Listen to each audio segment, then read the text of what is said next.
When the Birmingham manuscript of the Quran was carbon dated, Muslims around the world jumped on their feet. Wow! It proves the Quran has remained unchanged since the time of Prophet Muhammad.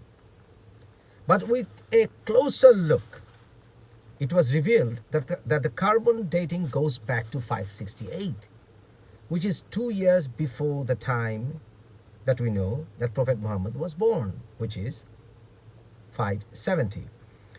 And the Islamic history says that Prophet Muhammad was visited by angel Gabriel in 610 when he was 40 years old. So wow, what's going on? Well, then they started saying carbon dating was probably wrong, our history is right, this and that. So this is hypocrisy. The truth of the matter is, this is science, can't deny this, and other sources, who had carbon dated various other manuscripts. In some of the manuscripts, they go back even further in the past. So we have come across manuscripts which can be dated to 540, which puts things into more problem. Now, did Prophet Muhammad exist before 570? Let's see what Quran says.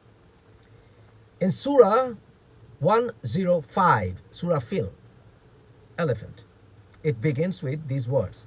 Alam tara kaifa fa'ala rabbuka bi ashabil fil. Alam tara, it means have you not seen? Or at the most you can say, have you not taken into account what you saw?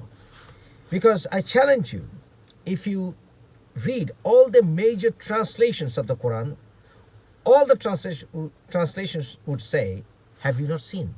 Have you not seen? Have you not seen? Or have you not taken into account by seeing, that is. So why did Allah ask the Prophet, have you not seen? Unless the Prophet actually had seen it. Seen what? It is talking about the time when allegedly Abraha, the Christian governor of Yemen, had attacked the place of worship. And he wanted to destroy it for whatever reason. Some reasons said that he had built a church and he wanted people to go there instead of visiting the Kaaba. But I believe that the house of God of Abraham of Ibrahim was in Baitan. That was not in Mecca that we see today. There's no reason to believe that. There were other temples there in that area. There were Dhul Khasa that was destroyed by the supporters or followers of Prophet Muhammad. Dhu means possessor, Khalasa was the god, and so the temple was destroyed.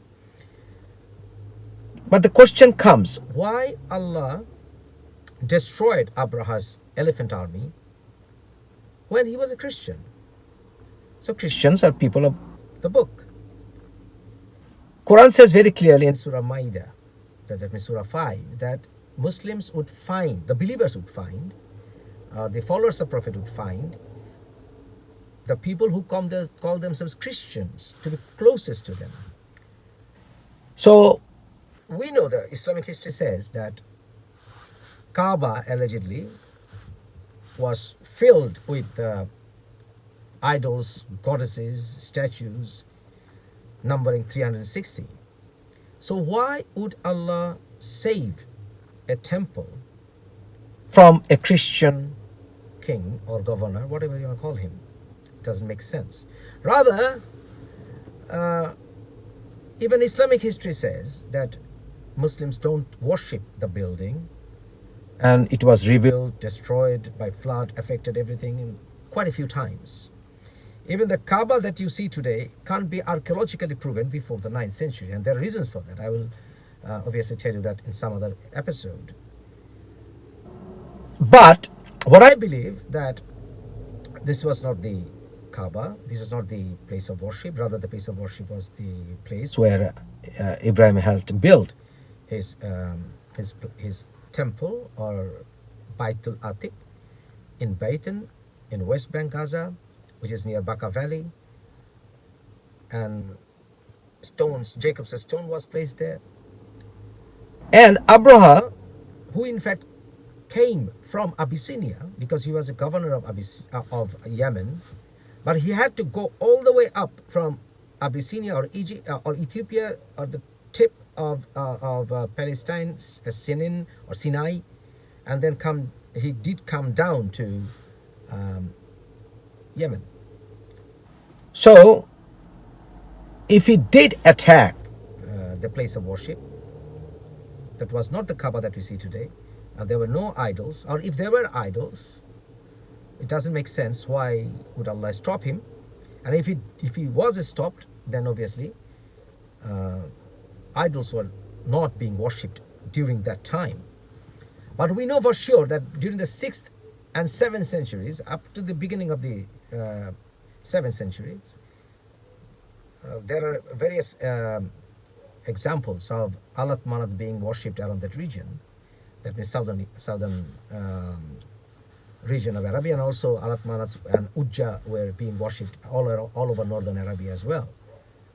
So coming down to the nitty-bitties of the surah, very clear that Muhammad did exist during the time of Abraha. He did see it with his own eyes, the incident. That's the main point of the surah. So if Muhammad saw the incident, which did take place before allegedly recorded time of Prophet Muhammad's existence, then Muhammad definitely existed before 570, and he was a grown man.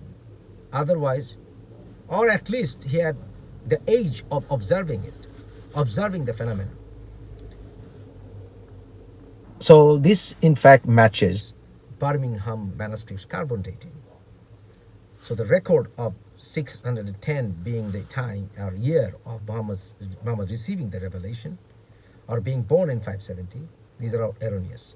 There are many lies in Islamic historiography and history and hadiths recording. Lies after lies after lies and manipulations and everything. And I will try to explain this to you one by one. Otherwise, if a Muslim scholar is not a hypocrite, he will not deny that alam tara means to know by seeing.